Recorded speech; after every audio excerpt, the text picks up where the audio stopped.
مسجد نبوی کے اندر بیٹھے ہیں،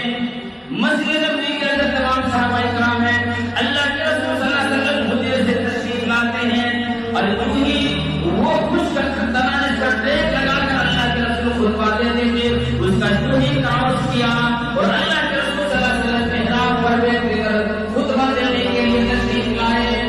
تمام کے تمام صحابہ کرام حیران اور پریشان ہیں، مسجد نبوی کے اندر بچے کے رونے کی آواز آنے لگی، سب صحابہ دوسری طرف دیکھتا ہے یہ کون سی بچہ رو رہا ہے، لیکن کہیں بچے کیا کہتے ہیں تو اس کو نظر نہیں آیا۔ اللہ کے رسول صلی اللہ علیہ وسلم محراب سے اٹھتا ہے، اللہ کے رسول صلی اللہ علیہ وسلم محراب سے نیچے تشریف لاتے ہیں اور وہ